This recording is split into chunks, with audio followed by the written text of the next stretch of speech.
Chapter 19, Proposal. Quick note. I'd like to point out again that the last scene in the previous chapter was not from RWBY's perspective. Sorry for the confusion, this website does not have many formatting options. With this new information, you guys should probably go back and reread it again, smiley face. Blake slid into the small booth, jazz music playing softly in the background. Yang sat down beside her, grabbing hold of Blake's hand and giving themselves a front of solidarity. The young man across them raised an eyebrow but said nothing, wearing a gray sweatshirt with the hood pulled up. "You smell like dog," Blake said. "And you smell like a wet cat," the man grinned. Blake flicked her ears, the bow on top of them letting loose a spray of water droplets. She held out her hand. "This is Yang, and I'm Blake. Nice to meet you." "Likewise," he said, shaking both of their hands. "Let's get down to business. You called up our faction, because I heard something that could be useful," Blake said. Very, very useful. I'd like to explain my reasoning first, however, before I tell you anything." "Understandable," the man said. "I'm, well, sort of involved with Yang." Yang elbowed her. "Blakey's my girlfriend," she said happily, kissing her on the cheek. Blake blushed. Back to the point." She took a shaky breath, exhaling slowly. "Yang and I used to hide our relationship," she explained. "But now we're quite open about it, and nearly everyone at Beacon knows about it. But we worry all the time, about after Beacon, about how the world will react to us. I've seen other human faunus pairs, and I see that most of them go into hiding, unable to live in cities because of human hate groups that rise up and try to lynch them. Sometimes, it feels as though we have no future, as if we're doomed to become like them, living in some obscure countryside where we have to create new identities and new names, or perhaps we have to become traveling huntresses, going from place to place and never settling down. We've asked ourselves questions, things like, what if we wanted to adopt kids? What if we wanted a family of our own? Maybe a little faunus or a small human, along with a place to call home. And right now, we can't really see that happening." Blake fell silent. The man nodded, agreeing with her and encouraging her to continue. "Recently, while eavesdropping on a conversation between government officials, we heard about an outpost being started at the Dragon Wings," she said. "I have two proposals for you. The first one is about the new outpost." When he didn't react, she rushed on, trying to get her ideas out before he could speak again. "This might be a far-fetched plan, but what if we took over the outpost? When they ask for volunteers to begin settling there, what if we send faunus?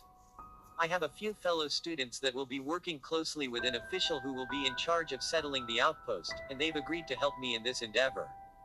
You can send them the names of faunus who have human identities, and they can try to change the records and get those people to be sent to the outpost, while leaving the humans out.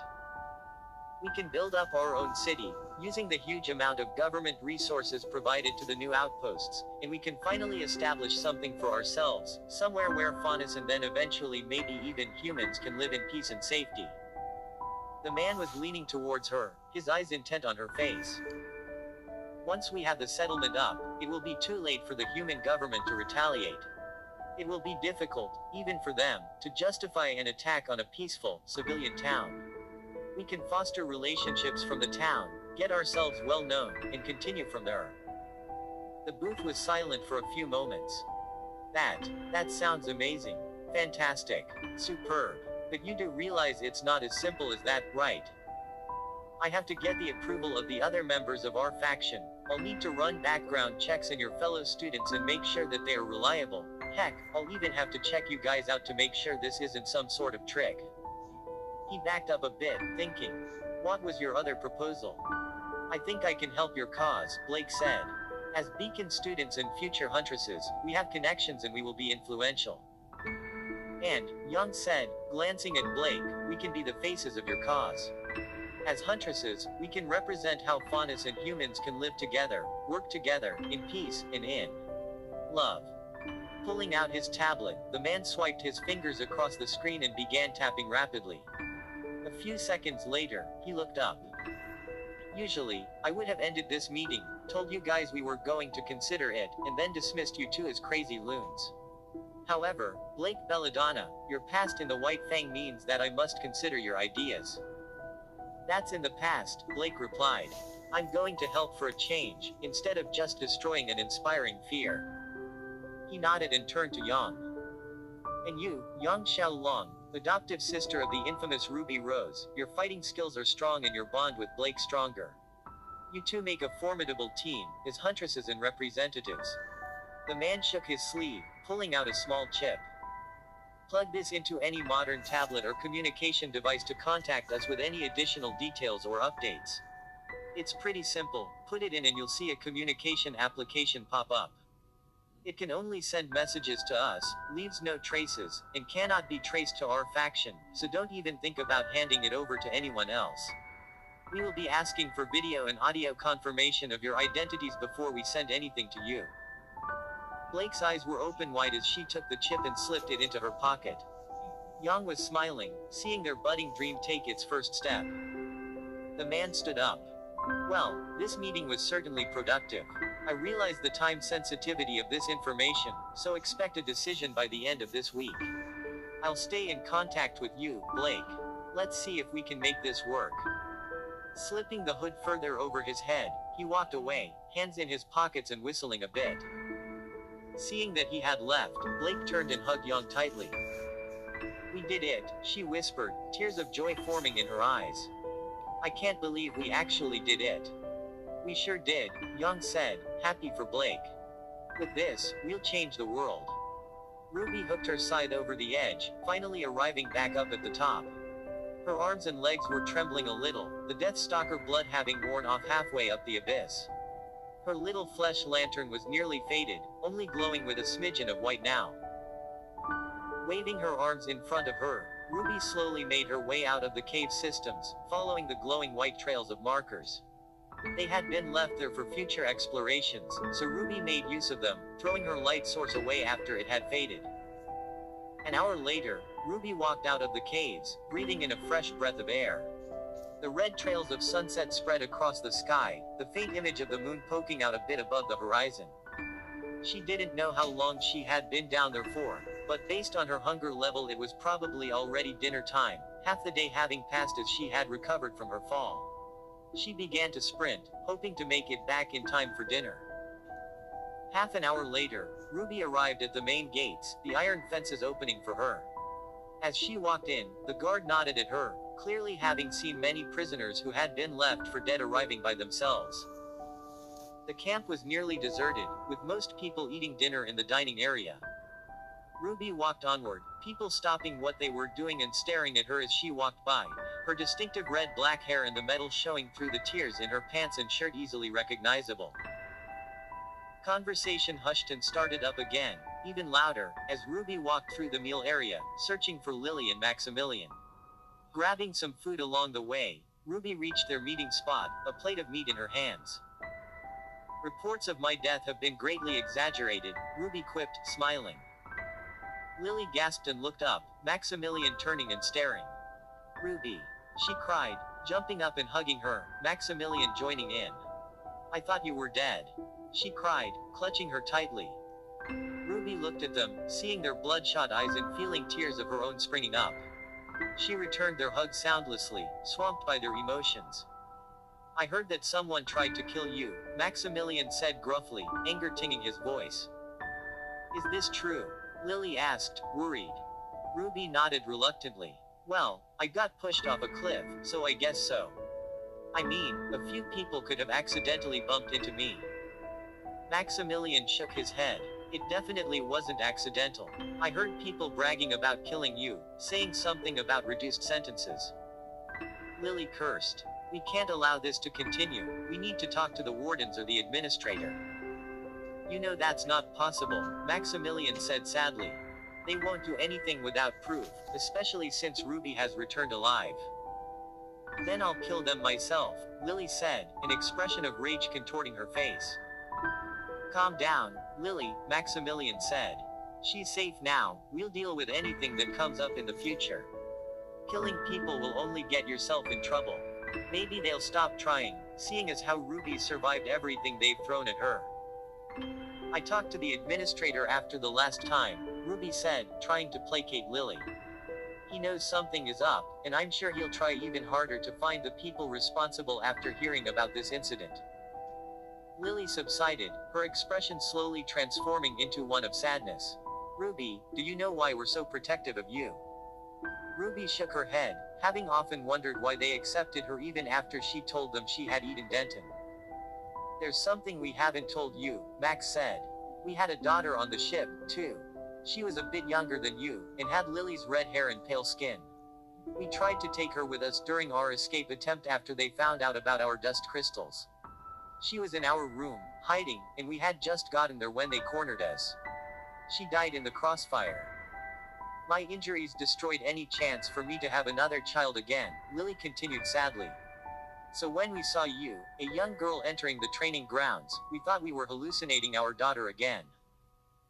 Even after we realized who you were, we couldn't help but try to get to know you, to understand you, to protect you. You are like a daughter to us, Ruby, and we love you so much. Ruby's throat closed up, her vision blurring as she tried to stop herself from sobbing. Am I really family to you? She choked out, crying a little. Of course, they whispered, making Ruby's heart swell. They stood like that for a long time, ignoring the stares of other prisoners, holding each other up. Chapter 20, Remembrance. The days passed, turning into weeks and months as Ruby finally began to feel as though she belonged somewhere.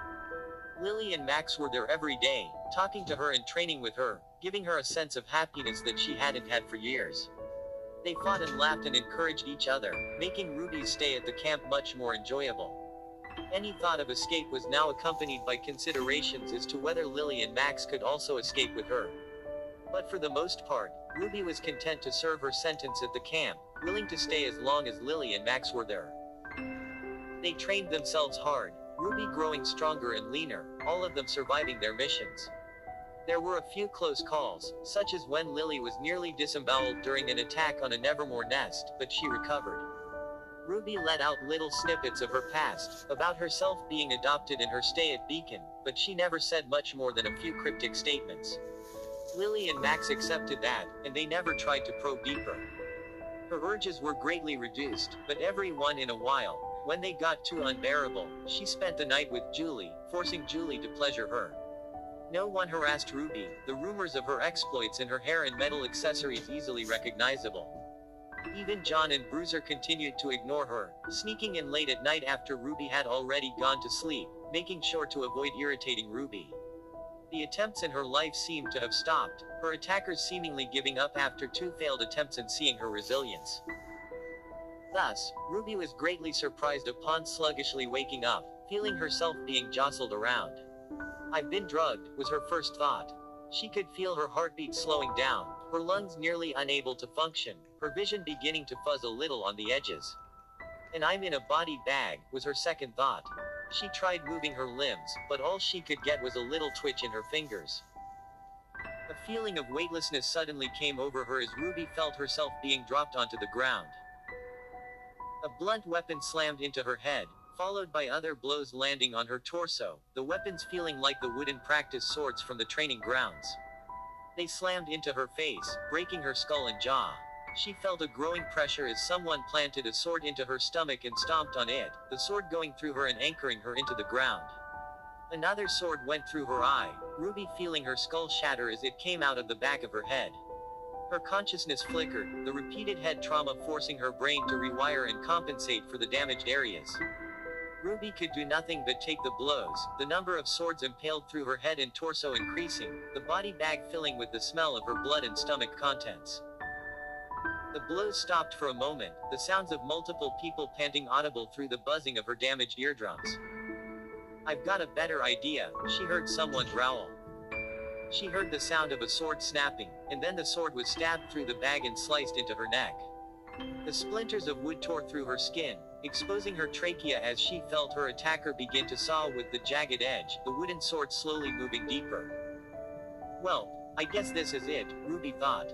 I wish I had told Lily and Max more about myself. I hope they'll forget about me quickly and save themselves the lingering pain. I hope they won't suffer as I did. Sounds of shouting came from far away, Ruby unable to make out the words. The sword at her neck began sawing in a frenzy, her assailant trying to kill her before help could arrive.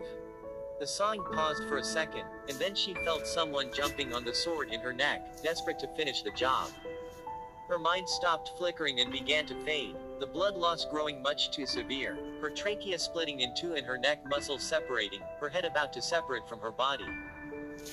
And then the jumping stopped, the bag opening up, Ruby feeling the morning sun on her face. Her eyesight was destroyed, but she heard gasps of shock at the objects embedded in her face and body. She tried to give some signal that she was still alive, but her body was broken, her spine fractured in multiple places and her brain damage making her unable to talk or breathe properly. All Ruby could smell was blood, a sword having been pushed through the middle of her face. She heard someone begin to speak, his voice holding a warden's tone and authority. "We were too late," he said. "All I see is a mangled lump of flesh. Look, her head's barely even attached. Does she look alive to you?" "Nah," another voice said. "All right, we need to take the body back to the medical facilities and have the doctor officially register her death. Grab it and let's go." There was a pause. "I don't really want to touch her." "Suck it up. I already picked up the pieces of the prisoner from the suicide the other day." Ruby heard a groan. The bag was zipped back up and carried on the warden's shoulder, the fluids inside sloshing around and dripping out. "The bag's leaking all over my uniform." "Stop complaining, we're almost there." A few minutes later, they arrived at the medical facilities, dumping her body in a cold room and leaving. Her veins constricted from the cool environment, the flow of blood slowing and stopping. Ruby, unable to feel anything and growing extremely bored, fell asleep, her body beginning to heal. The sound of footsteps woke Ruby up, her hearing nearly fully restored. There were still chunks of wood stuck in her head and body, but she could now move a bit of her face and shift her arm a bit. The blood on her body had coagulated and scabbed over, covering her major wounds. The bag opened up, the overhead lights shining onto her face. The doctor peered over her, tired eyes in his face and coarse black hair, the same man who had put the metal into Ruby's arms. Ruby, glad that someone had finally come, tried to give him a smile, but only half of her face lifted up, her brain still hindered by the wood in it. The doctor flinched back and cursed, Ruby's blood-stained and twitching face giving him a fright. "She's still alive," he shouted, grabbing a pair of shears from beside him and beginning to cut through her body bag. After clearing away the shreds of blood-stained fabric, he pulled the chunks of wood out of her head. Taking out a needle and a spool of thread, he began to sew the worst of her wounds closed. "How the hell are you still alive?" he muttered, threading the needle in and out of her flesh. Ruby tried to shrug, ripping a few stitches. "Stop that," he scolded. Her neck having healed a bit now, she craned her head down to look at her body, sighing on the inside as she realized that another set of scars had been added onto her body. The older ones were beginning to fade, thankfully, but her body was still covered in scar tissue.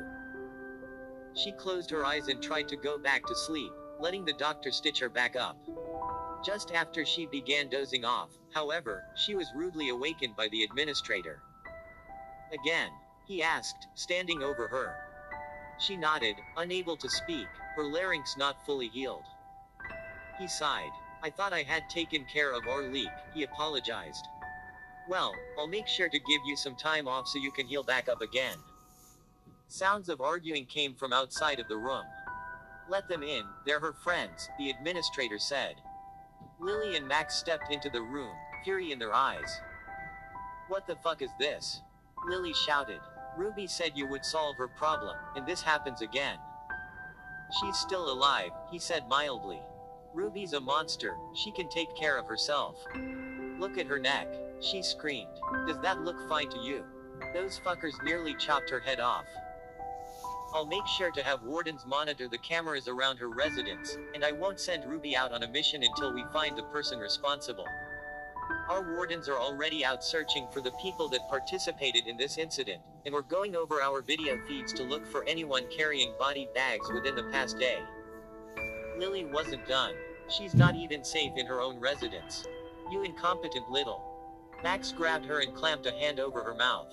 "Sorry, she gets a little emotional sometimes," he apologized. "I understand that you are attached to Ruby, but never speak to me like that again," the administrator said, eyes flashing. His face softened a bit. I'd like to remind you that killing fellow prisoners is an offense, and that I take my camp very seriously. I don't know how the prisoners keep receiving incentives to kill Ruby, but I will do my best to ensure it does not happen again. That's all we can ask for, Administrator, Max said, holding a struggling Lily in his hands. He nodded to them and turned to walk out, but stopped, remembering something. One more thing. He looked at Ruby. Do you know the reason why you were sent here in the first place? Ruby shook her head. You were sent here to train as a rogue huntress, then to be sent to the Dragon Wings and help clear out an outpost in the wilderness. Ruby's eyes widened, her mouth opening a little. But with all the things that happened in the past few months, such as you eating Denton, brutally killing your attackers at the training session, and your survival from being pushed down a Deathstalker nest, the higher-ups rescinded that decision and instead changed your sentence to an indefinite stay at RWBY camp. The room was silent. Lily was staring at the administrator. Ruby, the goal of my camp is to rehabilitate dangerous criminals and maybe eventually send them back out into the world to do good and redeem themselves. I was personally against this decision, but they overrode me, and now I don't know when you can leave. He shook his head. I'm truly sorry, Ruby. The administrator left the room, leaving the two stunned and silent. Lily walked over to Ruby and sat down on the ground next to her, leaning down and giving her a hug. The doctor, who had been ignoring them throughout the conversation, frowned at her, Lily getting in the way of his stitching. Oh, Ruby, she whispered. That's okay. Ruby wheezed, her throat still a bit leaky but now serviceable, after a few stitches had been put in. As long as you guys are here with me, I don't really mind. Max plopped down beside her, sighing. You're still young, Ruby. You still need to experience the outside world. Give yourself a chance at redemption, give yourself a chance at life. Ruby managed a small smile. You guys aren't old, either. If I have to get out and live, then you two have to come with me. Lily smiled, stroking Ruby's black-red hair, and said nothing more. After that, there were no more attacks. The administrator was either sticking to his promise and increasing his monitoring, or whoever wanted to kill Ruby had simply given up, deciding instead to just let her rot in the camp, Ruby trapped in there for the rest of her life. Months continued to pass, Ruby trying to put the thought of her future out of her mind and instead concentrate in surviving and staying with Lily and Max. Another couple of months later, Lily and Max met with her at dinner one day, conflicted expressions on their faces. Ruby tensed up as Lily slid in next to her, preparing for some sort of bad news. The warden spoke to us today, Lily said sadly, looking down at the table. They said that our sentences were over and that we're going to be transported out tomorrow. We've been here for nearly 5 years, Max said. We're pretty much model prisoners, we never cause any trouble and we're nearly always successful at our missions.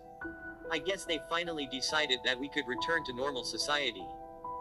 Ruby's face was confused. But that's great news. Why are you all so? Oh. Her face fell, realizing what was going to happen. What if it's a trick? Ruby asked shakily, grasping at straws. Lily shook her head. You know how seriously the administrator takes these things, Ruby. He's not going to pretend to release us just so he can kill us. But what will I do without you? Ruby cried, tears beginning to form in her eyes. Max grabbed Ruby's shoulder, staring her in the face. Ruby, we asked them if we could reject the offer and stay here, with you. He took a breath. They said that it wasn't allowed, that they would resort to force to drag us out of here. They said that we didn't belong here anymore, that we needed to go do some good in the world. Ruby, Lily said, taking both of her hands. Ruby threw herself into Lily's embrace, sobbing. Shish, Lily murmured. Well, I guess this is my last chance, Ruby hiccuped, tears streaming down her face. I'll tell you guys about my past now, if you want to listen. Lily nodded as she stood up, Ruby still clutching her. Let's go back to your residence. We can talk there. As they walked back to her residence, Ruby began whispering, telling them everything, all the way from the beginning. When they arrived, Julie saw them and slipped out, knowing not to bother her.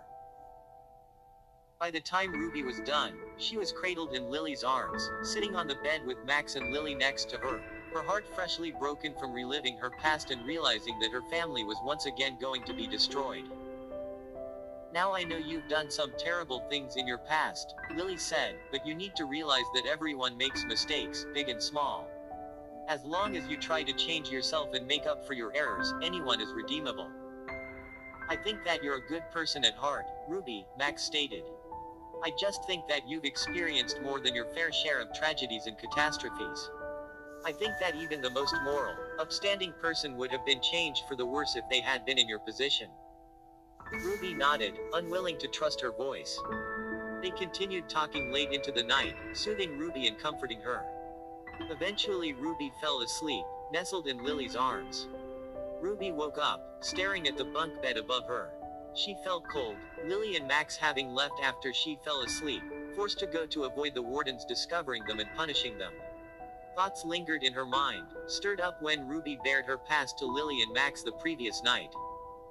Family, was her first thought. I've lost so many people. Mother, father, Young, Weiss, Blake, Alice. Young. She said something about my family. Something about assassination. Ruby concentrated for a bit, trying to think of what Young had told her in the confinement chamber. Everest. Ruby sat up, clutching her bedsheets. Jack Everest. He killed my family, mother, father, he had them assassinated.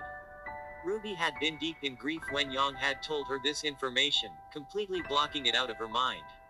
Now the suppressed memories rising to the surface, bringing up memories of that fateful night, where she lost nearly everything.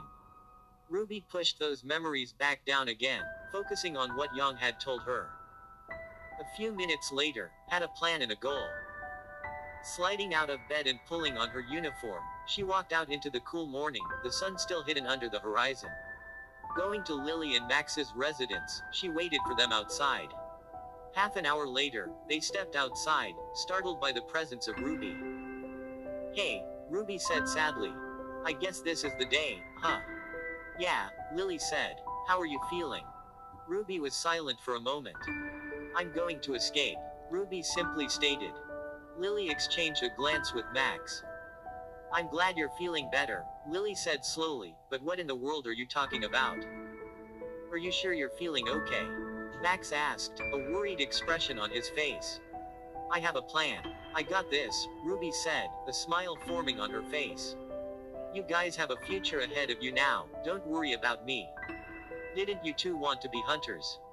Max nodded. They're giving us a monetary package and a place to stay, to ease our transition into society. We're going to take the hunter test, he said. If we can't become hunters, then we'll just settle down and live normal lives, Lily added. You still haven't answered my question, though. I'm going to escape and take care of some things, and then I'm going to find you two again, Ruby repeated, a determined expression on her face. Do you want to talk about it? Or? Ruby shook her head. Everything will be okay, Lily. Trust me.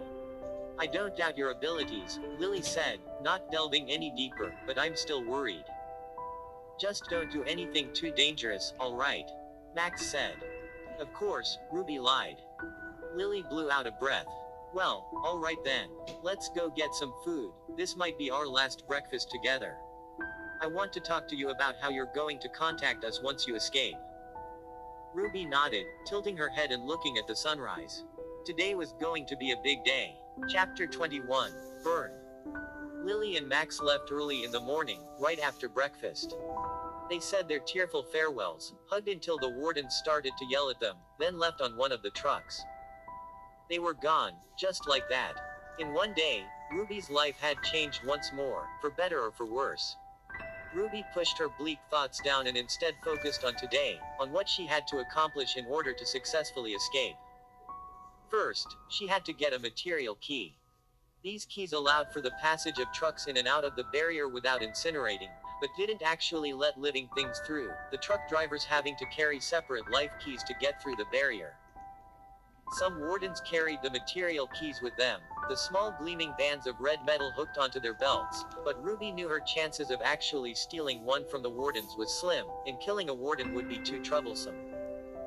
Instead, Ruby headed for the guard station, just inside the main gate.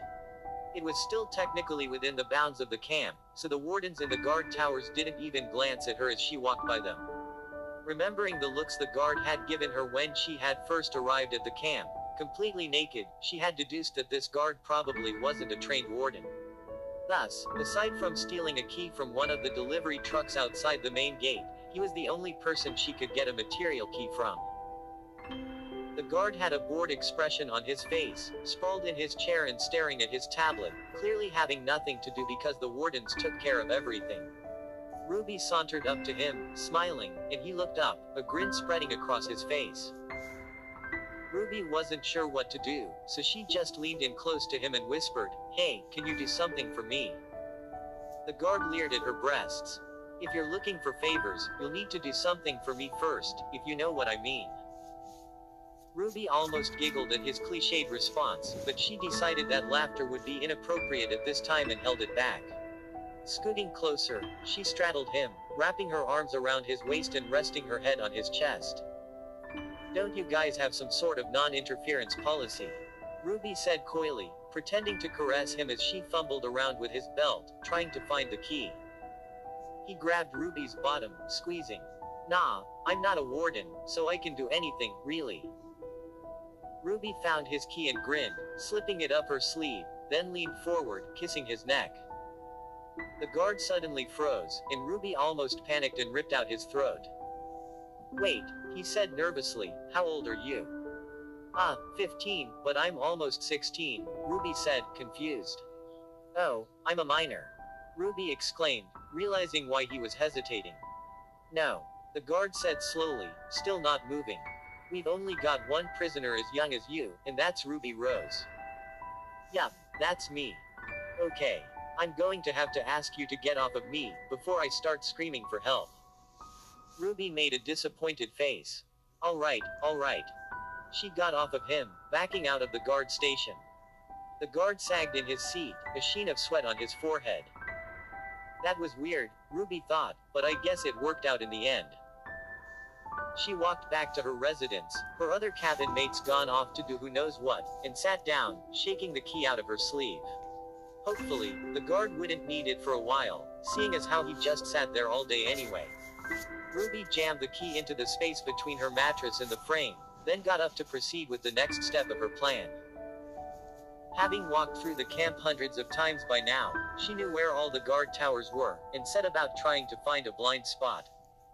The camp itself wasn't heavily defended, just having a thin metal fence surrounding it, but the guard towers were plentiful and the landscape around the camp was flat and sparse, with almost no places to hide. Ruby realized that she would have to escape on a mission.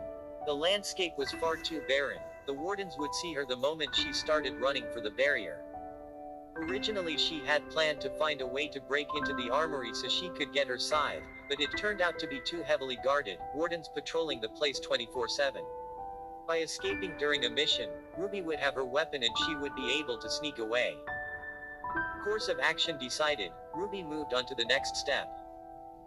During lunch, Ruby walked up to a young man with spiky brown hair and seemingly innocent eyes. He was a notorious gossiper, and Ruby planned to make full use of that. "Hey," Ruby said, sitting down beside him. He turned and stared at her, wide-eyed, shocked that she was talking to him. Ruby tried to start a conversation. "So, don't you ever feel like, I don't know, escaping from the camp?" He didn't respond, still staring at her face. Ruby tried again. "I'm, totally going to escape, you know. I'm going to find a way past the barriers, and then I'll walk home or something, I don't know, we'll see." He didn't move a muscle, his stare beginning to make Ruby feel a bit uncomfortable. "Well, I'll go get ready to, escape, I guess." Ruby stood up, turning to leave the table. The moment she left, the man got up, quickly moving to another table and beginning to whisper to another person. Success, Ruby thought, elated. With rumors about her going crazy and trying to escape, she hoped to make her final act that much more convincing. What Ruby had thought would be a big day turned out to be surprisingly quick, the obtaining of the key going much more smoothly than she expected and the spreading of rumors being an unusually easy task, though perhaps that was to be expected in a prison camp where there was seldom any objects of interest. That afternoon, her block was selected for a Nevermore hunting expedition. The weekly monster hunt was going to happen in 3 days, the usual length of time, at a Nevermore nest 7 miles from the camp, where smaller shrubs and scraggly trees began to grow. Over the next 2 days, Ruby kept a low profile, letting the rumors spread. She kept to herself, staying silent during lessons and eating dinner at her own residence, trying to seem like a brooding, moody teenager. On the night of the second day, the loudspeaker called Ruby to the administrator's office. She went to the administration building, waiting for a few minutes in the reception room before being allowed into the administrator's office. The administrator was sitting at his desk, sorting out paper and typing on his desktop tablet. "Have a seat, Ruby," he said, looking up at her. "I've been hearing some rumors about you. My wardens have overheard prisoners talking about how you're going to attempt to escape from the camp." Ruby shrugged, feigning ignorance. "I don't know what they're talking about, it's probably just some silly gossip."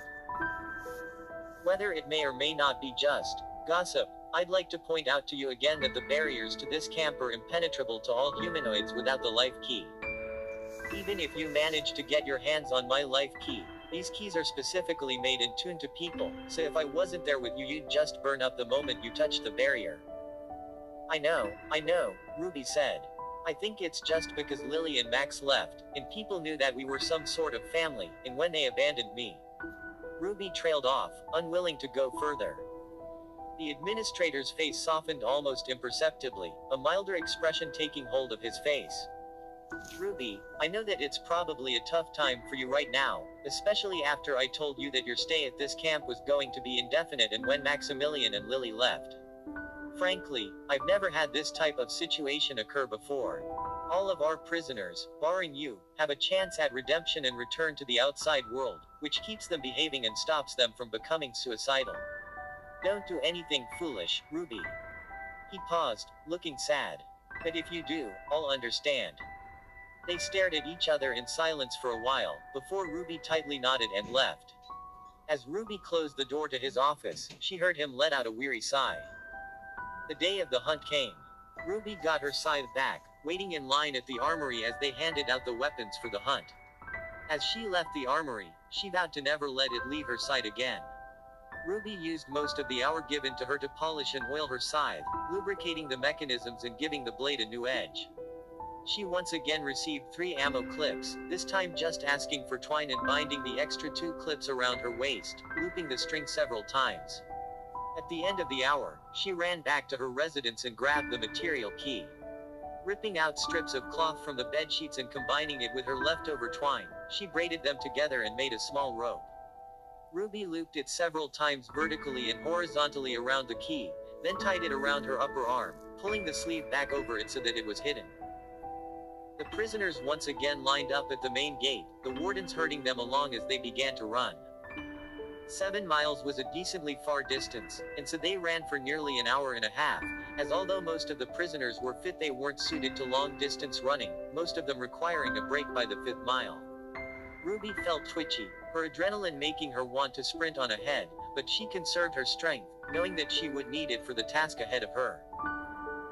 They arrived at the Nevermore nest, a medium-sized tree, about 30 feet tall, now just a chunk of dead wood in the ground. It was swamped in the black grim, the white armor on the tops of their heads gleaming, their bodies filing out the shape of tree and seeming like writhing leaves. The warden stopped them a mile away from the nest, to give them time to rest before they fought. "These Nevermores have been stealing our supplies and attacking our truck drivers. Try to take out as many of them as you can, before the Mother Nevermore gets back. Once the Mother Nevermore arrives, focus your attacks on it. Now, go." The prisoners surged forth, the edges of the crowd being prodded onward by the wardens. Ruby felt her heart pounding. Running ahead of the pack, she sprinted, took a few small hops, then bent her knees, feeling her strong legs beneath her, and leapt forward, throwing herself into the middle of the Nevermore flock. The bird Grim flew up in shock, Ruby flying out of nowhere, then recovered and dived onto her, the swirling mass of black nearly obscuring Ruby. Ruby spun her scythe in arcs around her, firing a precious bullet or two when a Nevermore got too close. The prisoners stopped at the tree, staring in awe, unwilling to join in, lest Ruby accidentally dismember them. A few Nevermore flew at the crowd of prisoners, but they were shot down quickly. A minute later, mounds of feathered bodies surrounded Ruby, the rest of the Nevermore flying off. Ruby stood there, panting slightly, more out of nervous excitement than actual weariness. She scanned the sky around her, waiting for the Mother Nevermore to appear. There was a bright flash in the distance, a few miles away. The barrier, Ruby realized, I guess it doesn't fully stop the Grimm. The gigantic Nevermore approached at tremendous speed, letting out a furious screech as it dived towards the prisoners. The edges of its wingtips were a little seared and the white covering on its head had scorch marks, but it looked otherwise unharmed. The crowd nearly broke formation, a few trying to turn and run, but the wardens blocked them off, pushing them back towards the Grimm. Those with projectile weapons started firing, but the Grimm just swirled its wings around itself, protecting its eyes, then gave a mighty flap, a hailstorm of gigantic black feathers flying downwards and impaling several prisoners. The huge feathers were twice the size of the men and as dense as steel, some of the feathers crushing people as they tipped over. Ruby began to scale the tree, kicking off from the trunk and hooking her scythe into the dead branches, until she reached the top, 30 feet in the air. When the Nevermore swooped downwards, talons outstretched and raking the ground, Ruby leapt, jumping onto the Nevermore's head and slamming her scythe into the space between the feathers. The Nevermore screeched, irritated by the bug on its head, and started flying upwards, gaining altitude. The prisoners looked like ants to Ruby when the Nevermore angled itself down towards the ground, hoping to throw Ruby off by going extremely fast. For a moment the Nevermore was weightless in the air as it changed directions, and Ruby took the chance to jump forwards and grab the spiked tip of armor on its head, swinging her scythe down and through its eye. The scythe only penetrated halfway through the red, rock-hard orb, but it made the Nevermore flinch and spasm, its downward fall becoming uncontrolled. Ruby held on tightly, gripping the scythe and bracing her feet against the white armor on its head. The Nevermore frantically tried to pull out of the dive, trying to unfurl its wings so that it could stop itself from smashing into the ground. The prisoners came back into view, their eyes wide and mouths opened as they stared at the Nevermore hurtling towards them. Shaking themselves out of their stupors, the prisoners jumped out of the way, a few pulled back by their friends. The Nevermore managed to get its wings out at the last moment, but its belly still slammed into the ground, its forward momentum pushing it forward and leaving behind a deep furrow in the earth. Ruby was afraid for a moment that her plan had failed, but the Nevermore suddenly pushed itself up, one of its wings held at an awkward angle. The feathers had protected it from the brunt of the impact, but it was still dazed and disoriented, its wing fractured. The Nevermore took off towards safety, away from the humans, its wingstrokes lopsided, back towards the barrier. About 300 feet from the barrier, Ruby jumped off of the Nevermore, having used it to get herself away from the wardens and closer to the barrier. She plummeted 80 feet, slamming into the ground feet first, then rolling forwards to get rid of her excess momentum. One of her ankles cracked a little, but Ruby ignored it, sprinting towards the barrier. The barrier was nearly invisible, only a slight heat distortion showing Ruby where it was. She folded her scythe and held the muzzle to her head. Ruby had gotten this idea after the warden had thrown a javelin through her head. Her aura and soul had disconnected for a second, her consciousness having faded and her brain needing to rewire itself before it could support her soul again. Praying that this would work, Ruby pulled the trigger the moment before she hit the barrier. Bang, her consciousness disappeared. For a brief second her body slid uninterrupted through the barrier with a hum, the material key telling it that her body was dead matter, devoid of an aura and authorized to pass through. And then she regained consciousness too quickly, her brain rerouting neural connections around the gunshot wound and her aura moving back into her body, the barrier reactivating and slicing through her thighs and setting them on fire. Ruby had the sense to rip off her key and spare ammo clips and throw them away from her, along with her scythe, before the flames spread up her torso.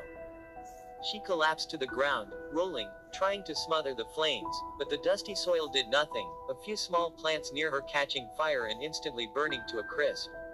She caught a glimpse of her legs, on the other side of the barrier, also wreathed in flames, before the fire reached her head and her vision was obscured. Her hair caught on fire, her eyeballs beginning to melt in her skull, the edges of her cheekbones beginning to be exposed as the blackened skin flaked off. The flames were hotter than anything she had felt before, the fire clearly magical in nature. Her meager aura barely slowed the flames before fading. A blue light suddenly emanated from Ruby's body, the remaining metal in her arms trying to resist as the flames melted them, the liquid metal dripping from her blackened arms. The incineration collar around her neck turned cherry red, then orange, bubbling a bit and then also sliding off, the puny flames from it incomparable with the inferno that surrounded Ruby. Ruby felt the fire burning through her skin, reaching her muscles, the exposed wound on her thighs cauterized. And then the last of the metal spikes that had been in her arms dripped out, and Ruby felt whole, strong, wild, again, her aura flaring back up. Ruby let out a scream from her ragged throat as she felt her suppressed power return, coursing through her. With a little bit of effort, Ruby grasped control of the current and flared it, her aura smothering the magical flames and putting out the fire. Ruby lay there, panting, her body overloading her mind with signals. Her skin was completely blackened, her eyes wide and exposed in their sockets, her eyelids having been burned off. Her hair was completely gone, seared off. Her arms were nothing more than skeletal sticks, her fingertips just blackened, exposed bone. Her legs were reduced to burnt stumps, barely protruding from her waist. Charred, missing limbs, reduced to a blackened husk, Ruby fell asleep, damaged but free.